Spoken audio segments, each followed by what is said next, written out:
Voltamos a falar da guerra no Oriente Médio.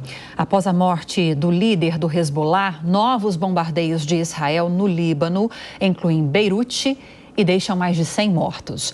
Além das ações de ontem, no subúrbio, os drones atingiram um prédio residencial no centro da capital na madrugada de hoje. Para a gente falar um pouco mais sobre esses desdobramentos, nós convidamos o professor de Relações Internacionais, Vitélio Brustolin, para conversar conosco sobre um possível ataque do Hezbollah como resposta. Vitélio, obrigada pela participação mais uma vez. Um bom dia ao senhor. Bom dia, Lívia, Rafael, bom dia a todos. Prazer em participar. Professor, eu tenho lido que, embora haja uma vontade gigantesca de revidar a esse ataque de Israel, a morte de muitas lideranças do Hezbollah, sobretudo de Nasrallah, nesses últimos dias, nesses ataques de Israel, Nasrallah lembrando o líder, digamos assim, maior do grupo terrorista, há décadas, se não me engano, há mais de 2 décadas, enfraquece muito o grupo terrorista. Há analistas que dizem que ele tinha uma importância muito grande para muito além das fronteiras do Líbano. Queria te ouvir sobre isso e se você concorda que esse enfraquecimento vai frear um avanço ainda maior da guerra ou podemos esperar um contra-ataque do Hezbollah? Boa pergunta. Nasrallah foi líder desde a década de 1990 do Hezbollah. Ele foi indicado, como ocorre com todas as lideranças do Hezbollah, que é um grupo xiita alinhado ao governo do Irã. Ainda na época do Khomeini ele foi indicado. Depois chegou o Ayatollah Khamenei, que abençoou o Nasrallah. É o maior golpe contra o Hezbollah na história dessa organização terrorista, considerada terrorista por diversos países do mundo. A sua pergunta sobre frear uma resposta. Bom, Israel destruiu o sistema de comunicação do Hezbollah antes de mais nada. Destruiu primeiro os pagers que o Hezbollah utilizava. O Hezbollah passou a utilizar pagers porque Israel utilizava os telefones celulares do grupo para triangular, para encontrar terroristas e assim matá-los com bombardeio de precisão, com mísseis ou bombardeio de drones. E depois dos pagers, Israel também destruiu os walkie-talkies. Foi uma operação de sabotagem, explodindo explosivos dentro desses dispositivos, além de outros dispositivos eletrônicos, painéis solares, uma série de dispositivos que o Hezbollah utilizava e que Israel sabotou. Depois disso, Lívia, houve bombardeio, ainda está havendo bombardeio de pontos estratégicos do Hezbollah, especialmente no sul do Líbano e agora, como vocês noticiaram, no centro da capital Beirute, porque até então Israel só vinha bombardeando vizinhanças da capital, especialmente no sul de Beirute, onde há uma concentração de terroristas do Hezbollah. O que acontece nesse momento é que o Hezbollah não consegue se organizar para uma resposta. Existe, Lívia, e vou finalizar com isso, uma linha de comando do Hezbollah desde a década de 90, desde que o Nasrallah foi indicado como secretário-geral do Hezbollah. Existe o Hashem Safieddine, que é primo do Nasrallah e deve ser o próximo na linha sucessória, deve ser o próximo líder do Hezbollah. E o Safieddine tem um irmão, o Abdullah, caso aconteça alguma coisa com ele, para que haja uma sucessão na liderança do grupo. Mas, por enquanto, a resposta do Hezbollah deve ser coordenada pelo Irã, que tenta coordenar esse eixo da resistência, como o Irã chama, para atacar Israel, inclusive utilizando os Houthis do Iêmen, Lívia.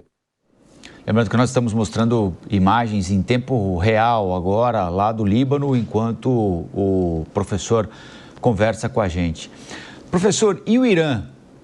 Há algo que possa partir do Irã? Porque nós já esperávamos, ou esperamos em outros momentos, uma resposta do Irã, do país, a Israel, em outros ataques. Dessa vez, claramente, Israel está produzindo ataques contra milícias, grupos terroristas conectados ao Irã, financiados pelo Irã. O Irã vai entrar nessa parada? Há risco de que a gente veja uma guerra entre Israel e Irã, entre os dois países propriamente ditos, e não entre Israel e conexões e braços do Irã espalhados pela região, professor? Rafael, há risco, sim. O Khamenei, que é o Ayatollah do Irã, ele já vai fazer 86 anos. Ele quer fazer um sucessor. Então, o novo presidente do Irã, o Massoud Pezeshkian, que só chegou ao poder porque o Khamenei deixou ele concorrer, o Khamenei vetou diversos candidatos à presidência do Irã, como Ahmadinejad, por exemplo, que é a oposição ao Khamenei. O Khamenei quer fazer a sucessão e ele nunca jurou vingança e não cumpriu. Então, por exemplo, quando os Estados Unidos mataram o general Soleimani há cerca de 4 anos, uma semana depois o Irã bombardeou bases militares dos Estados Unidos no Iraque. O que acontece é que o Irã está prestes a produzir a sua primeira bomba atômica, isso foi dito pelo secretário de Estado dos Estados Unidos, Antony Blinken, no dia 19 de julho deste ano. Então, o programa nuclear iraniano está avançado, isso também é comprovado pela Agência Internacional de Energia Atômica da ONU, que comprova que o Irã tem combustível suficiente, né, urânio enriquecido o suficiente para uma bomba nuclear, pelo menos. E depois da morte do Ismail Haniyeh no Irã, na posse do novo presidente, o Irã jurou vingança. O que acontece é que os Estados Unidos tinham 2 porta-aviões na região, tinha o Theodore Roosevelt e o Abraham Lincoln. Os 2 têm cruzadores de mísseis como escolta, destroyers, 3 destroyers cada um, pelo menos um submarino com propulsão nuclear cada um, e são porta-aviões com caças F-35, dezenas de caças F-35 prontos para bombardear o programa nuclear do Irã. Portanto, o Irã segurou essa vingança, lembrando que em abril o Irã chegou a lançar cerca de 300 mísseis e drones contra Israel. Os Estados Unidos deslocaram um porta-aviões, o Theodore Roosevelt, para o Oriente, aliás, para o Oriente, para a Ásia Pacífico, porque estava havendo um confronto direto de embarcações chinesas e filipinas, e deixou na região apenas o Abraham Lincoln. Mas é possível que os Estados Unidos tragam de volta o segundo porta-aviões, esperando por uma resposta do Irã nesse momento. Rafael. Beraldo? Professor, bom dia. Diante desses ataques dentro do Líbano, que obviamente mexe com o brio dos libaneses, o senhor antecipa algum tipo de mudança no equilíbrio político dentro do Líbano e na própria posição do Líbano em relação à tensão que existe na região? E uma segunda pergunta, existe algum outro grupo que possa ter, a partir de agora, mais protagonismo nessa parceria com o Irã contra Israel, além desses óbvios, Hamas, o próprio Hezbollah, Houthis, etc.? Cristiano, o Líbano passa por uma crise econômica há 90 anos, né? Isso é dito pela própria FMI, organizações internacionais apontam esse problema econômico do país. Israel tem deixado claro que a guerra não é contra o Líbano, mas sim contra o Hezbollah. Inclusive, o Netanyahu foi a público pedir para as pessoas que estão em áreas que o Hezbollah arma para saírem dessas áreas. O Hezbollah esconde foguetes e mísseis em residências, por exemplo. Israel divulgou imagens disso. É muito provável que Israel faça uma incursão até o rio Litani, que fica a 24 quilômetros da fronteira entre o Líbano e o norte de Israel, e que a resolução de 2006 da ONU, a resolução 1701, determinou que o Hezbollah não poderia colocar armamento para baixo desse rio, mas o Hezbollah descumpre isso. Então, veja, você pergunta sobre outros grupos. O grupo mais preparado nesse momento, depois do Hezbollah, são os Houthis, que você inclusive citou.